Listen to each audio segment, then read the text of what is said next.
Protein के बारे में अगर देखें हम लोग, तो प्रोटीन बेसिकली क्या होता है, एक तरह का एक ये पॉलीपेप्टाइड होता है। ठीक है, क्या है? पॉलीपेप्टाइड।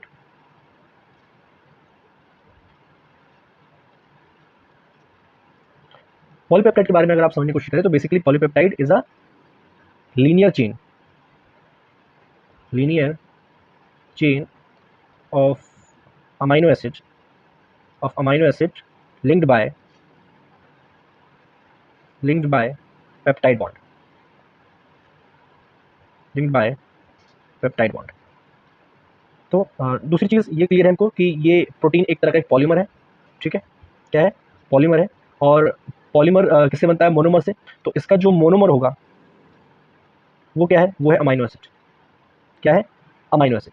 अमाइनो एसिड की चेन से मिलकर बनता है प्रोटीन।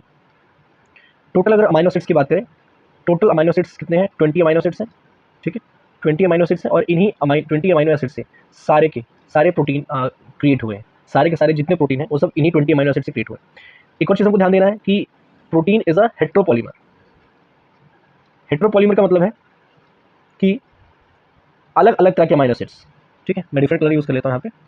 सपोज ये कोई अमाइनो एसिड है, देन एक और अमाइनो एसिड है। इस तरह से different different amino acids connect करके एक प्रोटीन बनता है। ऐसा नहीं होता कि एक ही अमाइनो एसिड पूरे में जुड़ करके पूरे प्रोटीन को बना दे। इसलिए इसको हम क्या बोलते हैं? इसको बोलते हैं हम हेट्रोपॉलीमर बोलते हैं। ठीक है, कोई भी प्रोटीन होमोपॉलीमर नहीं होता। सारे के सारे प्रोटीन हेट्रोपॉलीमर होते हैं। सारे के सारे different different kind of amino acid की चेन से बने होते हैं। अब आपको ये जो प्रोटीन है ये आपको दो तरह के मिल जाएंगे, एक essential and non essential. Essential and non essential. तो इसमें जो एसेंशियल वाले हैं, जो नॉन एसेंशियल वाले हैं, ये तो हमारी बॉडी बना लेती है।